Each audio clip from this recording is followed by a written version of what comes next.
40 people were confirmed dead and about 1,000 others displaced following the deadly attack on Hurti community in the Manguna district of Bokkos local government area, Plateau State. The village head, Mr. Merin Arandong, made the disclosure on Sunday when top government officials led by Secretary to the state government, Mr. Samuel Jatu, visited the community on an assessment tour. The incident, which occurred on April 2nd, saw gunmen invade Hurti, Josho, Dafo, and neighboring communities in a coordinated assault. The attackers reportedly arrived on motorcycles around 3 p.m. and opened fire on residents. Aradong said more than 383 houses were razed, food items destroyed, and properties looted during the invasion. Governor Caleb Mufwang had earlier condemned the killings, describing them as a coordinated crime orchestrated by conflict merchants and not a farmer-herder clash. Retired Brigadier General Gaji Shipi, coordinator of the state-owned Operation Rainbow Security Outfit, confirmed the attacks, calling them a serious setback to peacekeeping efforts in the region. During the visit, the SSG, Mr. Jatu, sympathized with the victims and called on the federal government to support the displaced families. It is unfortunate that in this era, people still attack, kill, and destroy properties without remorse, he said, promising to report the situation to the governor and ensure lasting support for the affected communities. Now, to ease the immediate suffering of displaced residents, the state government delivered relief materials, including mattresses, sleeping mats, food items, blankets, soaps, and noodles. Jatu assured the community that the government stood with them and would intensify efforts to restore security and rebuild lives. The heat of terrorism in Nigeria, I mean, is spread across every part. Anytime you go, read a newspaper daily, you're watching a news report, you'd find one story centered around terrorism, and now we've had 45 people dead. What are your thoughts on this report? Our government should do the right thing. Our government should stop playing politics with the lives of Nigerians. Well, as long as I'm concerned, this attack,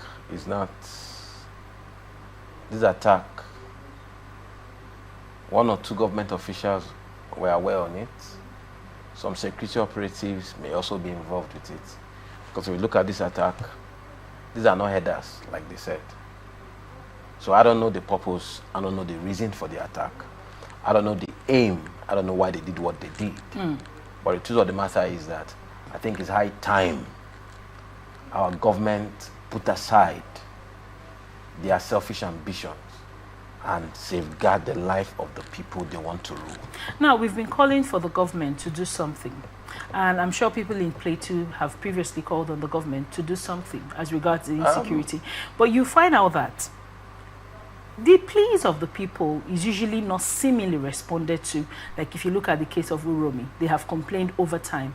And that situation in that community only became escalated after people had been killed. Why do we have to wait till it gets to the death stage before the government tries to come I love what the current, what's his name again?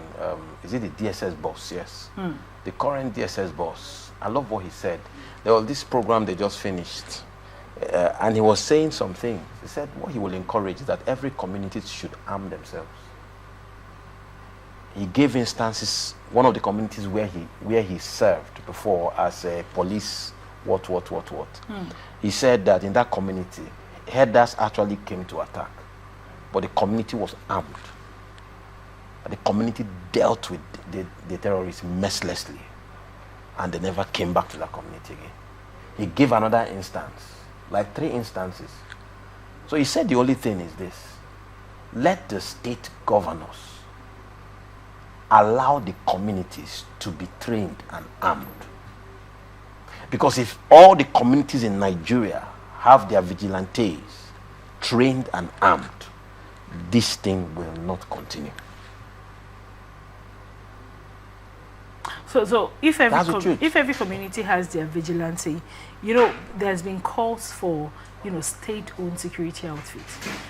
If we can have state-owned security outfits, for me, state policing, will still be the best so far. Because the moment we have state policing, and this kind of attacks happen and nothing happened, then the people can hold their governor accountable. Do you understand me? All right. But if the way the thing is now, even if it's your governor that is trying to do that to be able to achieve something, you can't hold him, because he will tell you the police and the military is owned by the federal government, and as your governor, I made calls and they didn't come. What are you going to say? You won't blame him. You keep blaming the president. But if they allow state policing, where each state build up your own security structure, have your own police. Now, these are people from the state, and they will know the bad guys. It's just like you live in a community. We know ourselves. So if we see any foreign face coming, we know this one is a foreigner. And if we see one of our brothers joining to try to hurt us, we know this is one of our brothers, and we know what to do about it. Do you understand me? Right. If that can be done, that every community select their youths, the government trains them, arms them to be the security in those communities, this rubbish will end overnight. It will end overnight. So why do you think the state police, for you to begin, why do you think it's been suppressed? This is the same thing we are talking about. This is part of why it's been suppressed. Because now, it's just like this Oromi stuff that we're talking about, and some of these states now. So if there is an agenda, maybe a senator or someone, one political person just wants to get back at you, and is able to mobilize these boys to go cause havoc in your state.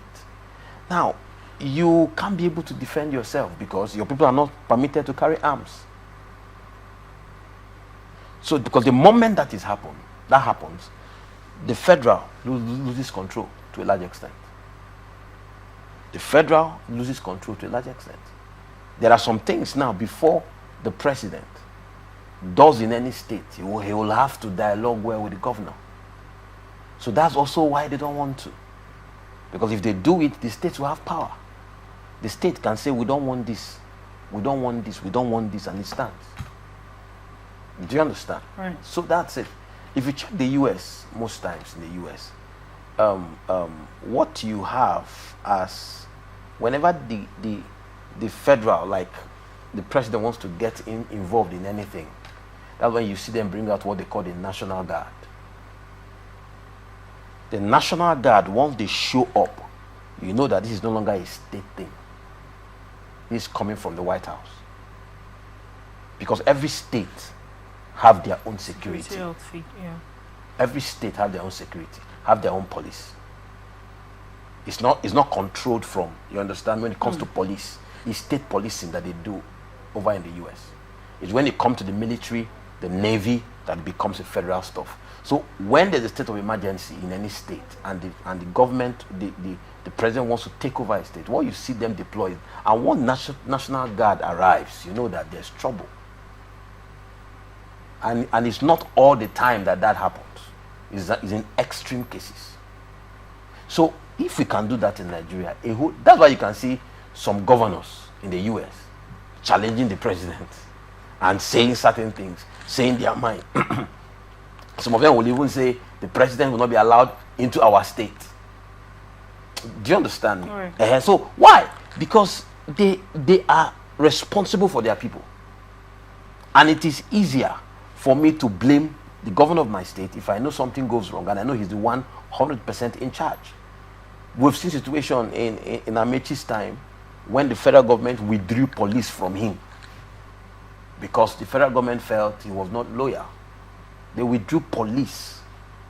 They withdrew from him. He had to now look for his own local security to protect him. Now think of that. That's crazy. A sitting governor of a state. That's crazy. But if there was state police, that nonsense won't happen. So that's what we're talking about.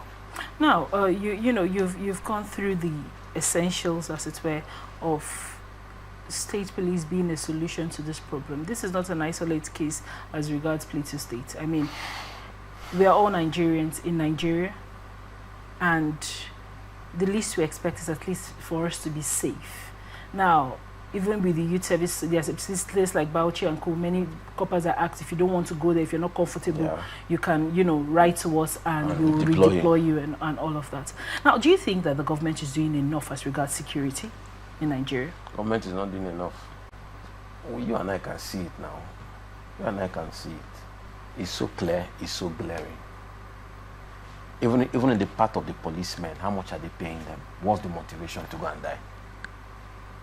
Because anytime you are faced with a threat, the police knows no matter how good you are, no matter how trained you are, one of the things they train you, one of the things they tell you in the military is never follow any commander who is not afraid to die. Never follow a commander who is not afraid to die. Because when you don't know that death is imminent, you won't be able to have the wisdom to, you know, to make sure you stay alive. When you think you cannot die, the people following you, they don't know what is your confidence. Right. So you can expose them to danger. So why am I saying so? There's a package they can have for the police right now that even a policeman knows that if I go all out and die in the process, my family will enjoy. My family will be well taken care of. You see them go all out. But look at the way some police widows are suffering. Look at the way their children are suffering. Some of them that died in action, go and check their families. Go and check and see the suffering. Even the ones that are alive even. Look at the deplorable state. So how do you think that a security operative that even buys his own uniform with his own money, how do you think they will give in their best? Why do you think they will not compromise if somebody approaches them with a bribe or something? Because they are not fed well. So I want to believe that if the government wants to get things right, they should begin by giving our police, our military, our navy a package, so much so that when they look at it, they will be ready to die for the country, knowing that even if I'm gone, my family is taken care of. So that's why I believe we're going to start from. If we start from there, then before we now talk about other things, that place first of all is the first port of call. Then we equip these people. So the policeman will tell you that sometimes when the bandits arrive, the quality of ammunition they are coming with is times 10 what them they are holding. So how do you want to? Is it magic you want to perform? So that's it.